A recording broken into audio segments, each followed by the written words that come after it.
आज का वीडियो अयोध्या शहर जहां पर भगवान श्री राम जी का भव्य मंदिर बन रहा है उस पर है। मंदिर के पहले चरण का कार्य 75% पूरा हो चुका है तथा 22 जनवरी 2024 में मंदिर का उद्घाटन भी होगा। भगवान श्री राम के भव्य मंदिर के निर्माण पर लगभग 1800 करोड़ रुपए खर्च होने का अनुमान है। तो चलिए दोस्तों, आज आपको भी अयोध्या दर्शन वीडियो के माध्यम से कराते हैं। सबसे पहले हनुमानगढ़ी से शुरू करेंगे। पिछली वीडियो में हम कार द्वारा घर से एक ही दिन में अयोध्या आकर होटल में रुक गए थे। सुबह स्नान आदि करके हनुमानगढ़ी आ चुके हैं। श्री हनुमान जी के इस मंदिर में 76 पैड़ी चढ़कर पहुंचा जा सकता है। अयोध्या को भगवान राम की नगरी कहा जाता है। मान्यता है कि यहाँ पर हनुमान जी सदैव वास करते हैं। इसी कारण अयोध्या आकर भगवान राम के दर्शन से पहले भक्त हनुमान जी के दर्शन करते हैं। यहाँ का सबसे प्रमुख हनुमान मंदिर हनुमानगढ़ी के नाम से ही प्रसिद्ध है। यह मंदिर राजद्वार के सामने ऊंचे टीले पर मौजूद है। कहा जाता है कि हनुमान जी यहाँ एक गुफा में रहते थे और राम जन्मभूमि और रामकोट की रक्षा करते थे। हनुमान जी को रहने के लिए यहीं पर स्थान दिया गया था। प्रभु श्री राम ने हनुमान जी को यह अधिकार दिया था कि जो भी भक्त मेरे दर्शनों के लिए अयोध्या आएगा उसे सबसे पहले तुम्हारा दर्शन पूजन करना होगा। पवित्र नगरी अयोध्या में सरयू नदी में पाप धोने से पहले लोगों को भगवान श्री हनुमान जी से आज्ञा लेनी होती है। अतः दोस्तों, जब भी अयोध्या आओ तो इस बात का हमेशा ध्यान रखना है कि पहले हनुमानगढ़ी आकर श्री हनुमान जी के दर्शन पूजन करने होते हैं। अयोध्या, जिसे साकेत और रामनगरी भी कहा जाता है, भारत के उत्तर प्रदेश राज्य में मौजूद यह एक ऐतिहासिक और धार्मिक दृष्टि से महत्वपूर्ण नगर है। ये शहर पवित्र सरयू नदी के तट पर बसा हुआ है और अयोध्या जिले का मुख्यालय भी है। इतिहास में इसे कौशल जनपद भी कहा जाता है। पौराणिक मान्यताओं के अनुसार अयोध्या में सूर्यवंशी, रघुवंशी, अर्कवंशी राजाओं का राज हुआ करता था, जिसमें भगवान श्री राम ने अवतार लिया। जैन मत के अनुसार यहाँ 24 तीर्थकरों में से 5 तीर्थकरों का जन्म यहीं पे हुआ था। क्रम से पहले तीर्थकर ऋषभनाथ जी, दूसरे तीर्थकर अजीतनाथ जी, चौथे तीर्थकर अभिनंदन नाथ जी और 5वें तीर्थकर सुमितनाथ जी और 14वें तीर्थकर अनंतनाथ जी। इसके अलावा जैन और वैदिक दोनों मतों के अनुसार भगवान रामचंद्र जी का जन्म भी इसी भूमि पर हुआ। उक्त सभी तीर्थकर और भगवान रामचंद्र जी सभी इक्ष्वाकु वंश से थे। हनुमानगढ़ी मंदिर देखने के बाद अब हम श्री दशरथ जी राजमहल में आए हैं, जो बिल्कुल नज़दीक ही है। राजमहल देखने के साथ ही थोड़ा अयोध्या के बारे में बात कर लेते हैं। तो मानव सभ्यता की पहली पूरी होने का पौराणिक गौरव अयोध्या को स्वाभाविक रूप से प्राप्त है। फिर भी राम जन्मभूमि, कनक भवन, हनुमानगढ़ी, राजद्वार मंदिर, दशरथ महल, लक्ष्मण किला, कालेराम मंदिर, मणि पर्वत, श्री राम की पैड़ी, नागेश्वर नाथ मंदिर, गुप्तार घाट समेत अनेक मंदिर यहाँ के प्रमुख दर्शनीय स्थल हैं। आज ये वीडियो उसी के बारे में है। अयोध्या में दशरथ महल का निर्माण राजा दशरथ के समय में हुआ था। इस महल का निर्माण 4वीं से 6वीं शताब्दी ईसा पूर्व के दौरान हुआ। इस महल में 4 मुख्य भवन हैं जो एक छत से ढके हुए हैं। इस महल को सन 1856 में तोड़ दिया गया था। उसके बाद इसमें एक ब्रिटिश अधिकारी वारेन हास्टिंग ने अपना आवासीय भवन बनाया तथा अब इस महल को उत्तर प्रदेश राजस्व विभाग अपने कार्यालय के रूप में प्रयोग कर रहा है।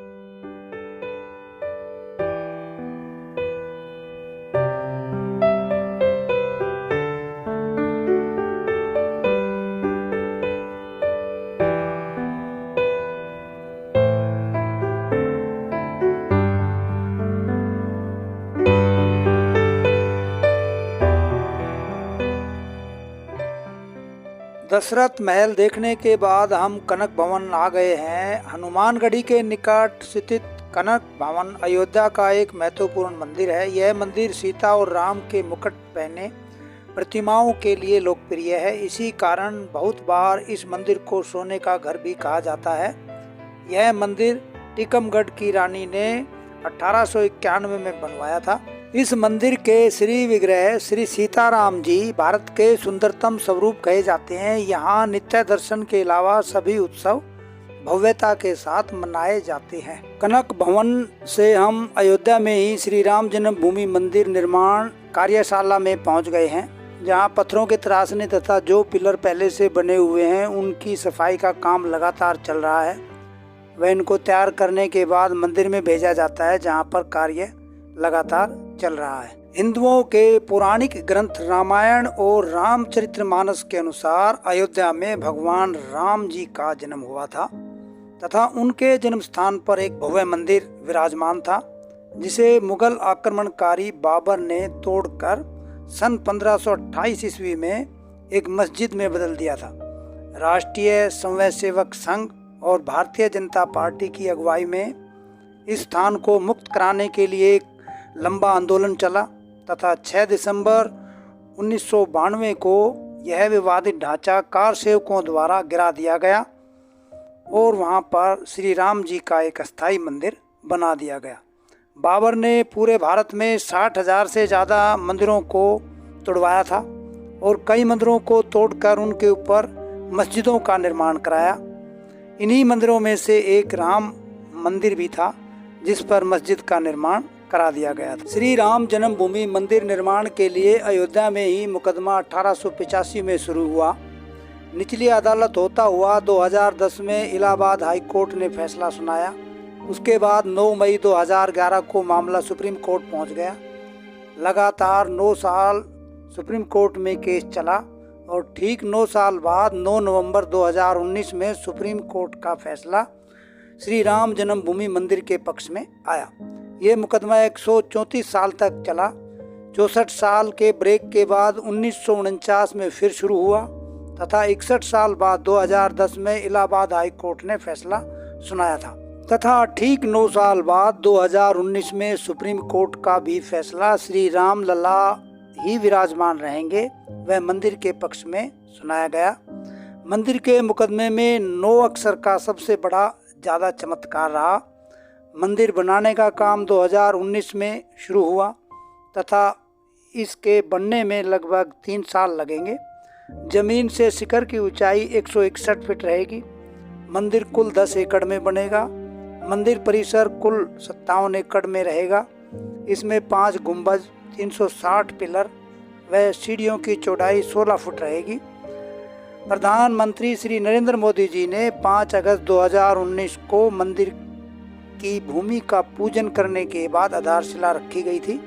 राम मंदिर के बनने में लगभग 1800 करोड़ रुपए लगेंगे, जबकि लोगों के डोनेशन से लगभग 3200 करोड़ रुपया इकट्ठा हो चुका है। राम मंदिर निर्माण कार्यशाला से हम अब बड़े हनुमान जी के मंदिर में आ चुके हैं। ये नज़दीकी है, अयोध्या के अंदर ही।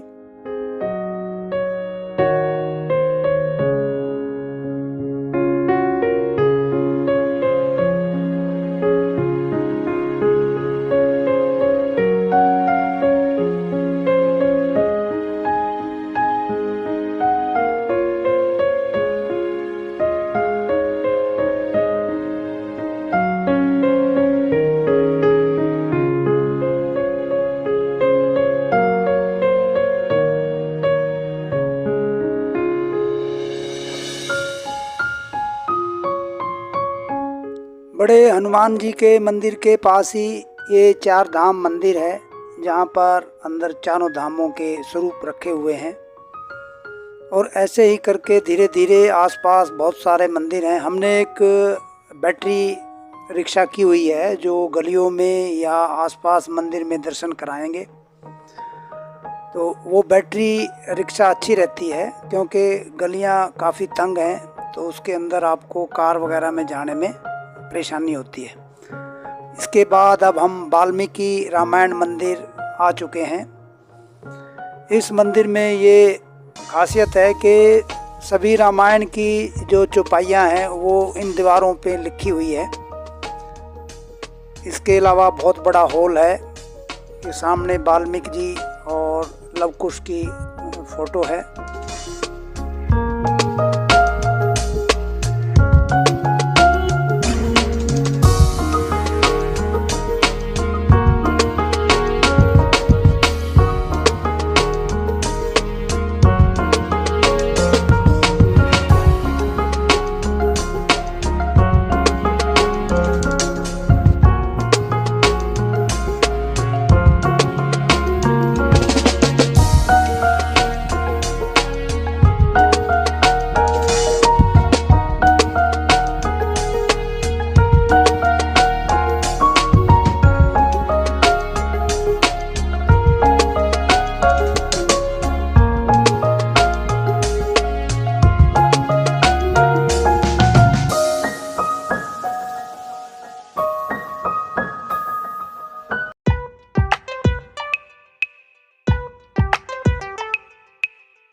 जानकी महल देखने के बाद हम अब मणि पर्वत आ गए हैं। ऐसा विश्वास किया जाता है कि श्री हनुमान जी घायल लक्ष्मण के उपचार हेतु जब संजीवनी बूटी के साथ विशाल पर्वत को उठाकर लंका ले जा रहे थे तो रास्ते में इसका कुछ भाग गिर गया था। इससे निर्मित पहाड़ी जो 65 फुट ऊंची है, मणि पर्वत के नाम से जानी जाती है। यहाँ पर एक छोटा हनुमान जी का मंदिर भी है और आसपास काफ़ी पेड़ हैं।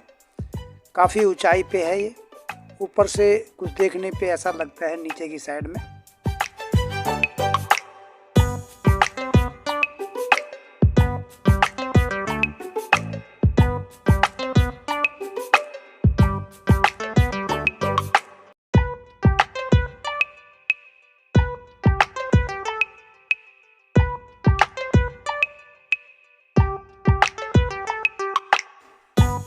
मणि पर्वत से हम अब सरयू घाट पर आ गए तथा यहीं पर एक साइड में नागेश्वर नाथ जी का मंदिर है। कहा जाता है कि नागेश्वर नाथ मंदिर को भगवान राम के पुत्र कुश ने बनवाया था। माना जाता है कि जब कुश सरयू नदी में नहा रहे थे तो उनका बाजूबंद खो गया था। बाजूबंद एक नाग कन्या को मिला जिसे कुश से प्रेम हुआ। वह शिव भक्त थी। कुश ने उनके लिए एक मंदिर बनवाया। कहा जाता है कि यही एकमात्र मंदिर है जो विक्रमादित्य के काल के पहले से है। शिवरात्रि पर्व यहाँ पर बड़ी धूमधाम से मनाया जाता है। श्री नागेश्वर नाथ जी मंदिर के पास ही सामने श्री सरयू मंदिर घाट तथा राम की पैड़ी अयोध्या विराजमान है, जहाँ पर सायंकालीन आरती की जाती है। यहाँ पर 7 मुख्य घाट हैं: गुप्तार घाट, राजघाट, राम घाट, लक्ष्मण घाट, जानकी घाट और नया घाट। मेन सरयू नदी मंदिर के सामने थोड़ा सा हटके मौजूद है तथा सरयू नदी से सरकार द्वारा पानी पंपों के जरिए लिफ्ट करके घाट पर लाया जाता है, जिस पर सभी घाट मौजूद है। कभी कभी पानी को बंद भी कर देते हैं तथा लोगों की भीड़ को देखकर कभी पंप चला भी देते हैं, जिससे पानी आ जाता है और ज़रूरत के हिसाब से उसको बंद या चालू किया जाता है। सरयू नदी, जिसे घाघरा नदी भी कहा जाता है, भारत के उत्तरी भाग में बहने वाली एक नदी है। यह उत्तराखंड के बागेश्वर जिले से उत्पन्न होती है और फिर शारदा नदी में मिलकर काली नदी भी कहलाती है और उत्तर प्रदेश राज्य से गुजरते हुए शारदा नदी फिर घाघरा नदी में विलय हो जाती है, जिसके निचले व मैदानी भाग को फिर से सरयू नदी के नाम से बुलाया जाता है। नदी के इस अंश के किनारे अयोध्या का ऐतिहासिक व तीर्थ नगर बसा हुआ है। सरयू नदी फिर बिहार राज्य में प्रवेश करती है, जहां बलिया छपरा के बीच में इसका विलय गंगा में हो जाता है। ज़्यादातर ब्रिटिश मानचित्रकार इस पूरे नदी मार्ग को घाघरा के नाम से दिखाते हैं, लेकिन परंपरा में और स्थानीय लोगों द्वारा इसे सरयू नदी के नाम से ही जाना जाता है। गोंडा से अयोध्या और फैजाबाद के आसपास तक सरयू नदी कहलाती है और फिर आगे जाकर घाघरा के नाम से पुकारा जाता है। पौराणिक और धार्मिक ग्रंथों में सरयू नदी का जिक्र भी आता है। हम आज अयोध्या दर्शन व घूमने के बाद रात को होटल रुकेंगे तथा सुबह लगभग 5 बजे के आसपास अपनी गाड़ी से नेपाल की 5 दिन की यात्रा पर निकलेंगे। सबसे पहले पोखरा जाएंगे तथा 2 रात के लिए होटल बुक किया है। 2 दिन बाद काठमांडू जाएंगे, वहाँ भी होटल बुक किया है 2 दिन के लिए। और लास्ट में जनकपुर जाएंगे, जहाँ माता सीता जी का जन्म हुआ था। और फिर उसके बाद जनकपुर से झारखंड बाबा बैद्यनाथ धाम जाएंगे, जहाँ पर ज्योतिर्लिंग है। अयोध्या आने के लिए उत्तर प्रदेश और देश के लगभग तमाम शहरों से यहाँ पहुँचा जा सकता है। यहाँ से बस्ती, बनारस एवं रामेश्वर की सीधी रेलगाड़ियाँ हैं तथा उत्तर प्रदेश सड़क परिवहन निगम की बसें लगभग सभी प्रमुख शहरों से अयोध्या के लिए चलती हैं। अयोध्या राष्ट्रीय राजमार्ग 27 व राष्ट्रीय राजमार्ग 330 तथा राज्य राजमार्गों से जुड़ा हुआ है। अगर आप दिल्ली, आगरा, गुड़गांव से आना चाहते हैं तो यमुना एक्सप्रेसवे होते हुए आगरा लखनऊ एक्सप्रेसवे द्वारा बड़ी आसानी से अपनी कार या टैक्सी से आ सकते हैं। सड़क मार्ग से प्रमुख शहरों की दूरी इस प्रकार है: लखनऊ अयोध्या से 134 किलोमीटर है, Gorakhpur 147 kilometre, Jhansi 441 kilometre, Prayagraj 166 kilometre, बस्ती 119 किलोमीटर, वाराणसी 209 किलोमीटर और गोंडा 51 किलोमीटर है। इसके अलावा वायु मार्ग से अयोध्या के लिए निकटतम चौधरी चरण सिंह हवाई अड्डा है तथा लखनऊ हवाई अड्डा 134 किलोमीटर व प्रयागराज हवाई अड्डा 166 किलोमीटर दूर है। अयोध्या में ठहरने के लिए काफी मात्रा में होटल व धर्मशाला भी हैं। अभी हाल फिलहाल अयोध्या के सौंदर्यीकरण के लिए काफी मात्रा में सड़कों की चौड़ाई बढ़ाने के लिए दुकानों, होटलों व घरों का अधिग्रहण करके मुआवजा देकर तोड़ा जा रहा है ताकि पर्यटकों को आने जाने में कोई परेशानी ना हो तथा अयोध्या के चारों तरफ काफ़ी मात्रा में होटल व रिजोर्ट बनाए जा रहे हैं ताकि ठहरने में कोई दिक्कत ना हो। अयोध्या के सौंदर्यीकरण में योगी सरकार दिन रात काम में लगी है तथा रेलवे स्टेशन व बस स्टैंडों का आधुनिकीकरण किया जा रहा है।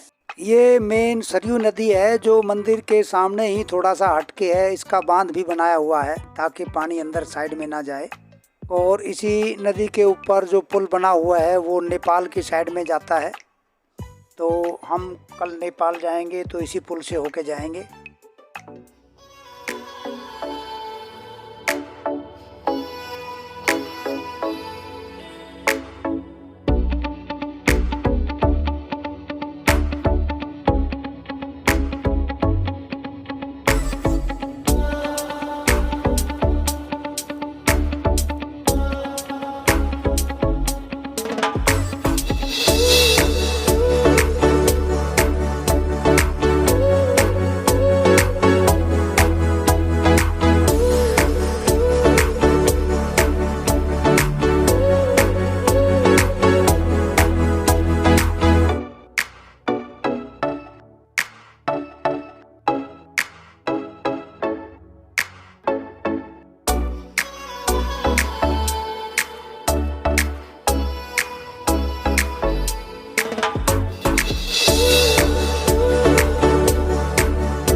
दोस्तों आज की वीडियो में बस इतना ही। आपको कैसी लगी? अगर ठीक लगी हो तो लाइक करके कमेंट्स भी कर सकते हो। तो मिलते हैं अगली वीडियो। अयोध्या से नेपाल सड़क मार्ग से अपनी कार द्वारा कैसे जाएं इस पर बनाऊंगा। तब तक के लिए नमस्कार, जय हिंद, जय श्री खाटू श्याम जी, धन्यवाद।